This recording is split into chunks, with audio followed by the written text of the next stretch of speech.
Everything has a beginning.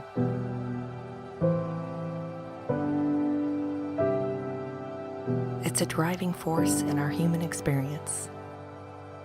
Every person, every idea, every journey starts somewhere. Whether it's one small step in a new direction or a catalyst that ignites a spark.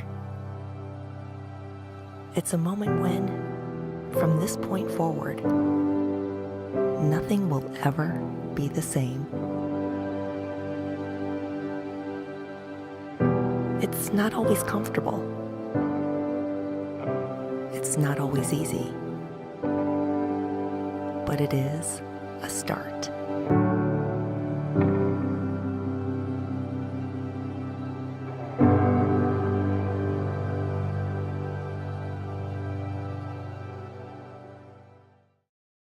Well, welcome to part 2 of Starting Point. If you are a first-time guest, my name is Mike. I'm one of the leaders here and love what God is doing.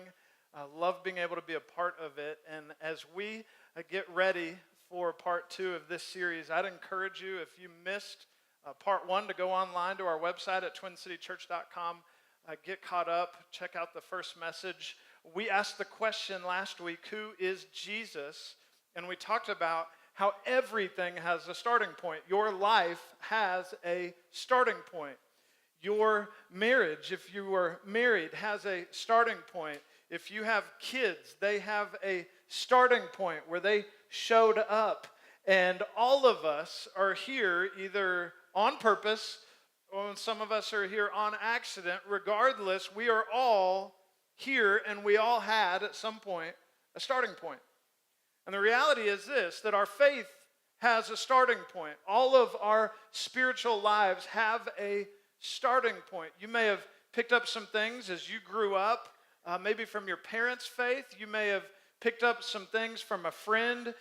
You may know nothing at all, but I believe after this series, we'll all be able to look back and say, that right there was my starting point. Now, what I want to do in part 2 today is I want to invite you to take a bunch of notes. I think you're going to want to write some of this information down because I believe it'll transform your life. I believe that some of the questions that we're asking today and some of the questions that we're going to answer today are things you probably never, ever, ever think about. And that's because you have a life that is filled with activity.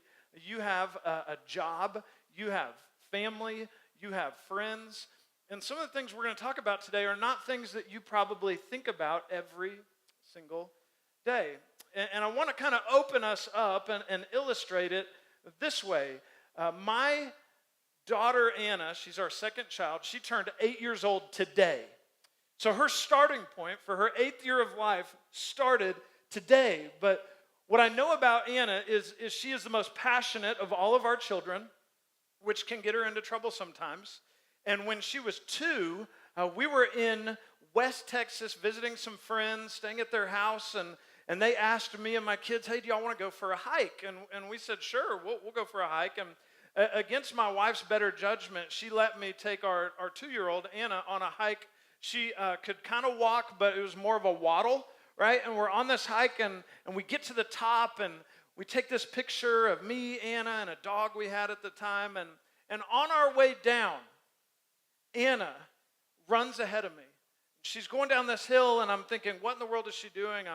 I'm yelling her name, Anna, come back, Anna, come back. And she's got her eyes on something. And it's something she's never seen before. It's something she's never touched before. And she sees a cactus. And if you've ever had one of those moments in your life where you can see things start to move in slow motion, this is one of those for me. She is running, more kind of stumbling down this hill, and she gets closer and closer and closer to the cactus. And with her left hand, she grabs it. I mean, grabs the cactus. And the moment for me, frozen time, she tears her hand off the cactus. She turns around and looks at me, and her entire hand is filled with thorns. Completely filled.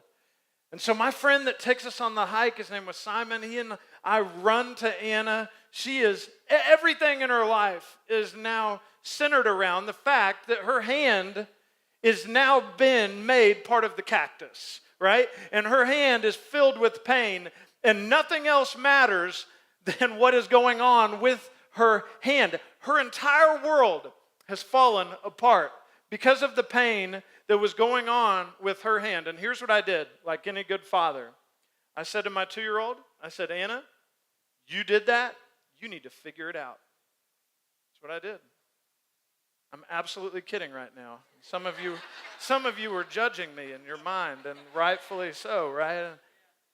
What a terrible father I would have been to look at Anna and say, figure that out. See, my friend Simon had to hold her wrist, and I had to say, Anna, this is going to hurt. This is going to be painful, but I'm going to have to pick every single one of these out. And for years, Anna has never forgotten when she grabbed a hold of the cactus. And thankfully, she had her daddy there to be able to pull them out one at a time. But it hurt so bad that she had to make a decision to trust her dad and to believe her dad, that her dad would be able to take every single one of those out, and her to come to a place that would be whole again and healed. Some of you think that God is not like that, but is like the dad who says, you figure it out, you made this mess. Some of you think God is like that he looks at you not with grace, but with vengeance. And I want you to grab a hold of this idea that the God of the universe, the God who loves you, made a decision. It didn't just happen with Jesus. He did it in the Old Testament, and he made a decision. He looked at the mess that his people had made, and he looked at the mess that was around all of creation. If you think there's messes now, there was no law, there was no order, there was no real leadership. It was way, way worse 4,000 years ago. And God stepped down into time, and he picked one man. And he asked one man to trust in him, to believe in him. And here's what I want you to see today as we kind of ease our way into this series, Starting Point. The first idea that I want you to get is this, that the meta-narrative of what we believe has a starting point. Now, that word meta-narrative is important, okay? It is this idea of a big, grand story, a story that is bigger than me, a story that is bigger than you. You may love a good story. You may absolutely live for funny stories, but it doesn't do the series justice to just call it a story. The meta-narrative, the big story, the grand story, this grand idea that God gave us as a starting point when he sent his son Jesus down, he also did some other things to create a starting point for our faith. The meta-narrative, the big story of what we believe has a starting point. Now, here's what you need to know, and again, this is something that not all of us think about because you have normal lives and you have a lot going on, but the biggest religions on our planet all have the same starting point. Did you know that?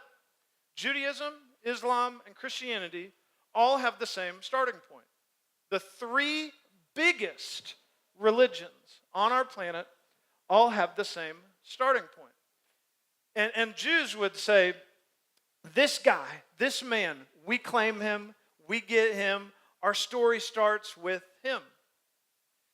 Muslims would say, no, this is our guy. This is our guy. Our story starts with him.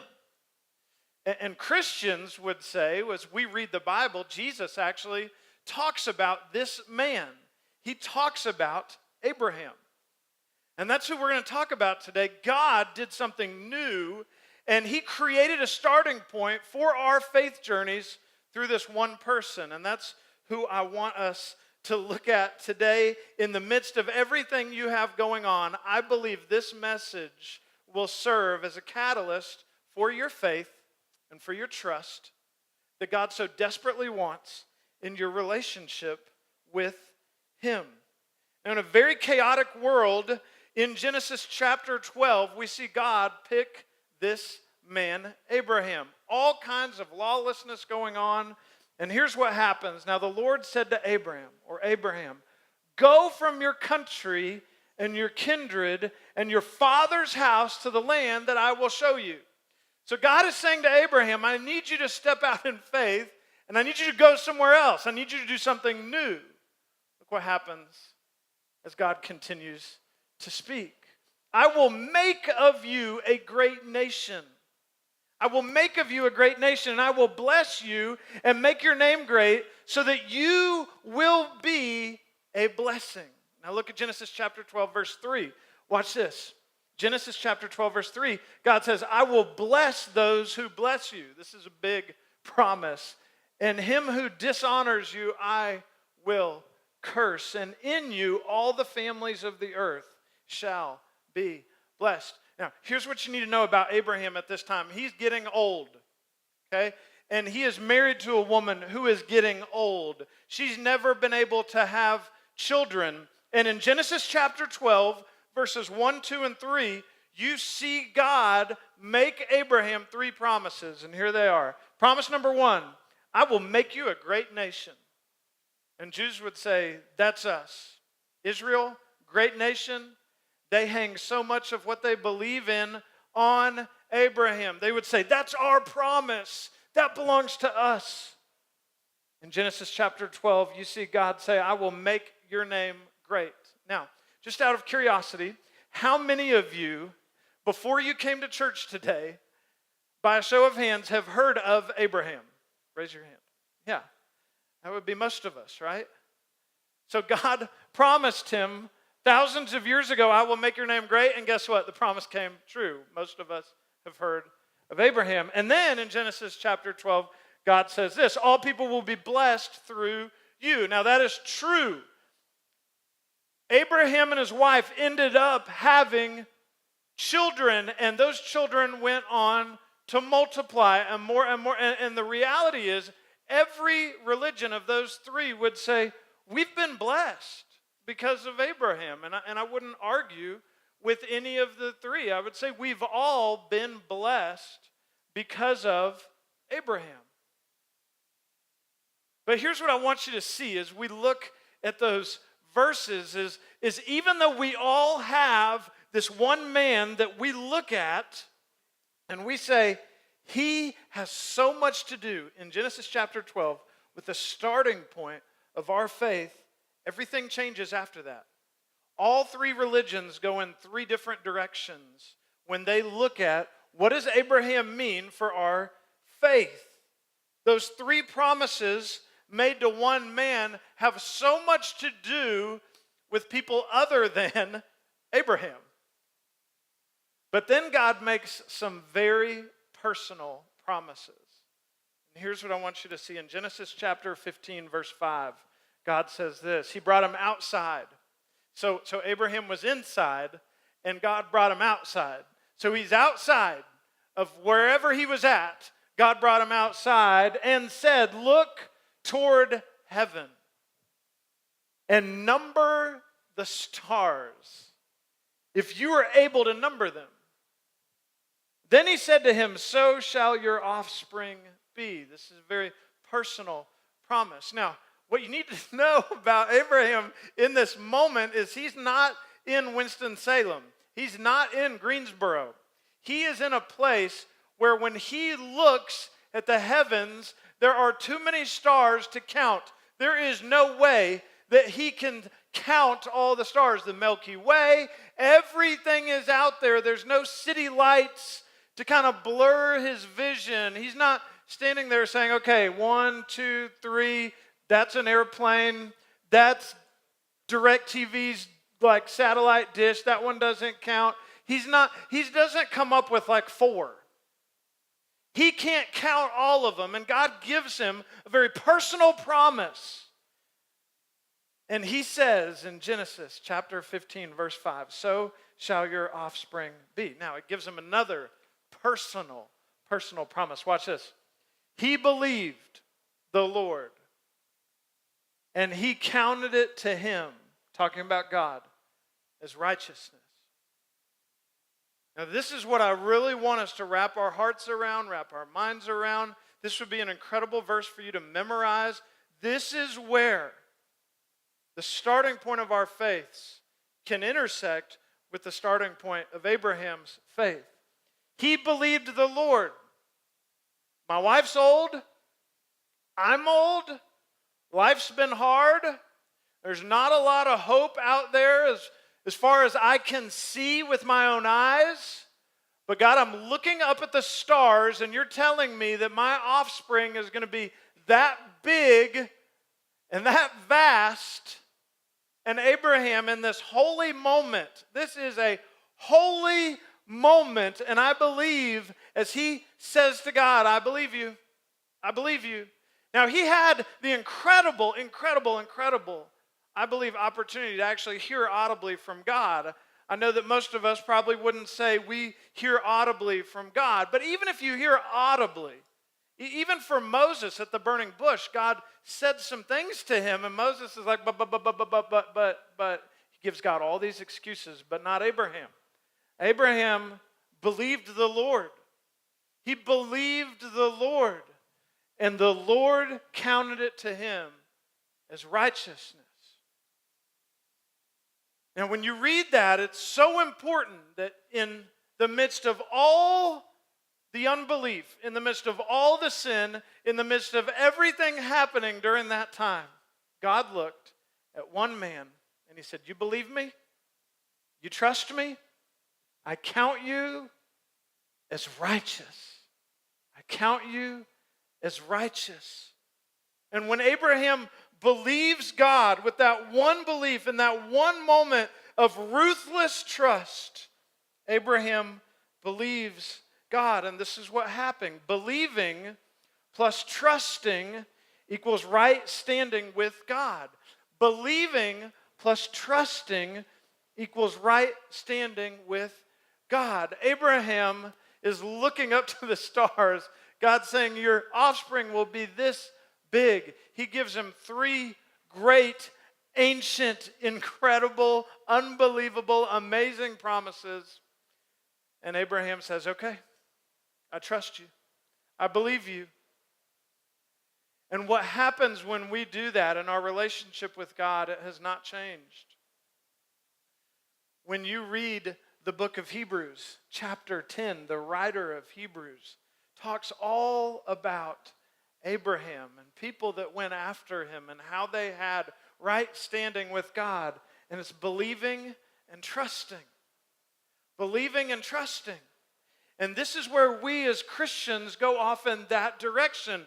We would say that right standing with God happens when we believe and trust in Him.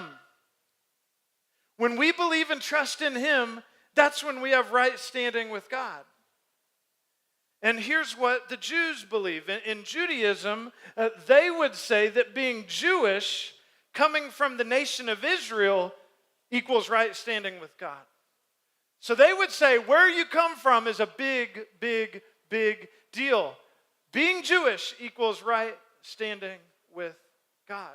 It's a very different direction than Christians go in the starting point of our faith and our journey. Now, Islam, Muslims would say that right standing with God is this: your good works outweigh your bad works. Your good works must outweigh your bad works. Right standing with God is always like the scale, and it's always hoping that everything I do for God will outweigh the sin in my life. In Christianity, after we look at Judaism and Islam, Christianity would say that believing plus trusting equals right standing with God. And it's so simple. It is so simple. But in my own life, and I would guess that I'm not the only one, I make my relationship with God more complicated than it should be. If I believe and trust in God, and I believe that Jesus, who came later, died for me on the cross. My belief and my trust gives me a relationship with God. And so many times I focus on my shortcomings and my sin, and I let that weigh me down, and I miss out on blessings that come from just a simple belief and a simple trust. And when you can grab a hold of simple trust and simple belief in God, and you would just follow him and simply say, like Abraham, God, those promises seem really big, and I don't know how you're going to do all that, but I believe you. It gives us a ruthless trust. It gives us this great amount of trust that we can have in God. The starting point in a real, authentic, growing relationship with God is trust. The starting point for a real, authentic, growing relationship with God is trust. It's being able to look at all the shortcomings, all the pain, all the shame, all the mistakes, all the, I wish I could take that back. I wish I wouldn't have done that. I know my sin ruined my life. I know it had consequences. It's being able to walk away from all of that and look at God and say, God, I believe in you. I trust in you. I believe that your power and your honor and your glory, your love, your grace, and your mercy is greater than anything I ever did in my walk, in my journey. The starting point of my relationship with God begins and ends with my decision to trust him, to believe in him. And that's where a real, authentic, growing relationship with Christ begins. It goes back to Abraham, who got these incredible promises from God, and he said, I believe you. And here's what I know is true about every single one of us. God has made you promises. And all he wants you to do is believe him. He wants you to trust him and not yourself. Don't miss that. Listen to this. This is so biblical, so life-changing, and so real that if you will choose to trust in God's ability and not your own ability, it will change everything.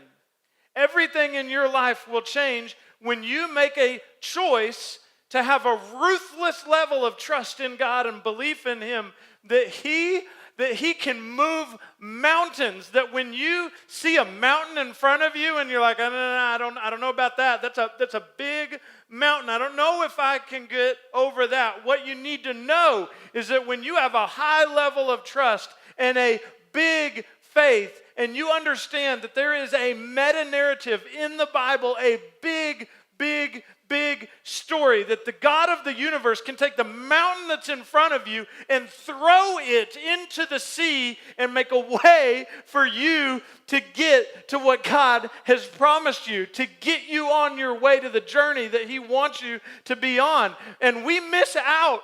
Don't miss this. Listen. We miss out on the life. There is no prosperity gospel in what I'm saying. You just need to know this. There is a huge amount at stake for you to miss out if you don't believe and trust God. Please don't hear me saying that if you believe and you trust that God's going to give you a Ferrari. I'm not saying that this morning. He's not going to give you a big monster truck if you just pray and believe that God's going to give it to you in the color that you want, with the interior you want. That's not the God that we serve. He has promises of peace and security and love and so many character traits that he wants to work into your life if you will on a constant basis trust in his ability.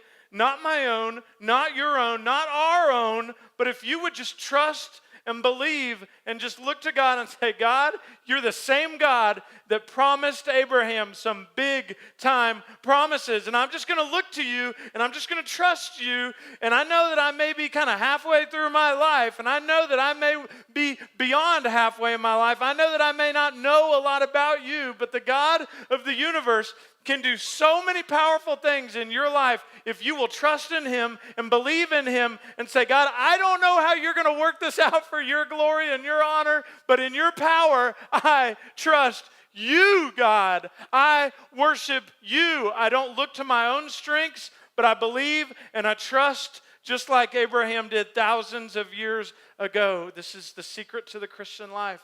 God, I just want to believe you. And I'm going to choose to look past the pain. And I'm going to choose to look past not knowing. Did you know that the promises of God that he made to Abraham were not all carried out during his lifetime on earth? But you see, God sees way beyond the way we see time. God's fulfilled all those promises. And Abraham didn't get to see it on earth in his earthly life. But now that he's in heaven, he sees those promises fulfilled. And he knows. And it is all because one moment in the history of time changed when one man walked out. God brought him out and he looked up and God gave him this promise. And Abraham said, I believe you. There's this picture in the Old Testament over and over and over again. You see it in the Psalms of your hands lifted up, of your palms facing up to God. And please don't hear me saying like, you know, when we worship, you're only super spiritual if you raise your hands, if you lift your palms. But I want you to know the reason why we do that is because it's a picture of saying to God, I believe you. I trust you. I'm not trusting in my own power. I'm not trusting in my own strength. Are you hearing this? But it's saying to God, God, I trust in you, not in what I can do. But I know that when I step out and when I come out and when I look to you and I follow you and I believe in your goodness and I don't just try and trust in myself and the cravings of my own heart and my own desires, when you trust in God's heart for you and God's plan for you and his righteousness and his holiness and his power and his glory and his strength, when you look at that strength that says, if you'll just trust me, I'll blow you away with my faithfulness. May we not be a church that looks at our own strength. May we not be a church that looks at our own ability.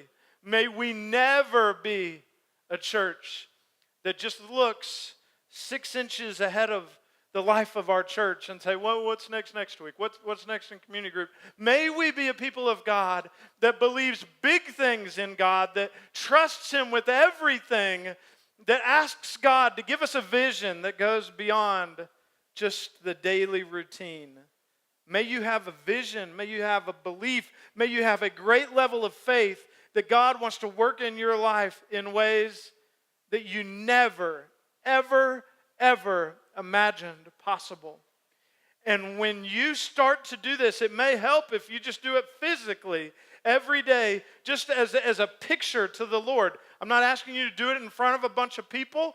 Maybe you have to go in your house to a closet to be all by yourself, but to just kneel and to just lift your hands and to say, God, would you make this the attitude of my heart? God, would you make this the attitude of my mind, that I would just believe in your goodness, that I would just trust in your holiness, that I would look to you, that I would believe and trust in you. I don't understand how it's all going to happen. I don't know how you're going to work a certain situation out. Whatever this is in front of me seems to be a pretty big mountain, but I'm going to look to you and not at the mountain, and I believe you're big enough and you have the power to take that mountain flip it on its side and throw it into the midst of the ocean. Does anybody else believe that about the power of God? Is anybody hearing me this morning that you believe that God can take in his power the mountain that is in front of you and throw it into the midst of the sea? I believe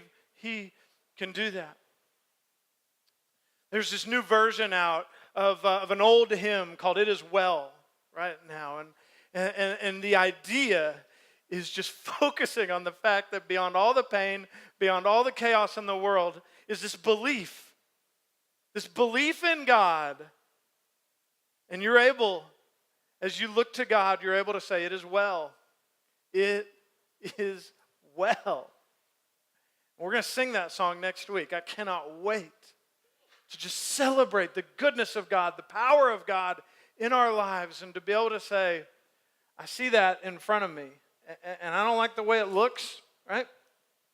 And I made this decision to grab a hold of this thing like my daughter Anna, and you didn't physically grab a cactus, but you made a choice that got you into a world of hurt, and you wish you could take that decision back. You wish that didn't happen. Maybe it's the pain in someone else's life, but it's affecting you. And God says, would you trust me? Would you allow me? I'm going to take one of my hands and I'm going to hold your wrist, and with my other hand, I'm going to remove that. But for me to do that, you've got to believe in me. You've got to trust me. You have to know that I am for you. God's desire is for you to believe and trust. He is not a God that just sits back in the heavens. And my prayer for every single one of us today is that we're able to hit reset on whatever part of our story is that doesn't really line up with the story of God in the scriptures, that maybe came from a bad church experience or a different faith. And if you're here and you would say, man, you were talking about Jews earlier, and I'm so glad that I'm Jewish, or I've been a Muslim for a long time. We are so glad that you're here. And we want you to think of this as just a conversation. Now, it's a conversation where one person's on stage and he has a microphone and you're sitting, but it's still fun. It's still a conversation. And we want you to take this question to lunch with you. And here's the question. This is for all of us. This is something for you to talk about over lunch. I believe God accepts me because of A, who I am, B, what I've done, C, what I believe, or D, a combination of the above. I believe God accepts me because of A, who I am, B, what I've done, C, what I believe, or D, a combination of the above. How do you really believe God views you? How do you really believe God accepts you? This is something for you to take with you, for you to talk about with family or a friend, or if you're in a community group, chew on this for a little bit in your next gathering. Man, talk about, how does God accept me? And how have I viewed it? Have I viewed God as a God that sits up in the heavens, that doesn't really come down here except for when I mess up? Right? The reality is you have a God that came down in Exodus chapter 3, talked to Moses in a burning bush. He came down. He didn't just do it by wrapping himself in flesh in Jesus. He came down in the Old Testament to talk with Moses, to say, I got something for you. I have got something for you. And Moses misses out for a little while because he has all these excuses and he's trusting in his own ability. But Abraham, in Genesis chapter 12, in Genesis chapter 15, responds with a heart of blind, ruthless, faithful trust and believe that God is going to do it. And he wasn't perfect. He made mistakes. But the difference maker for him was that he believed in God and he trusted him. And fast forward thousands of years, we're here today talking about how your faith can have a starting point.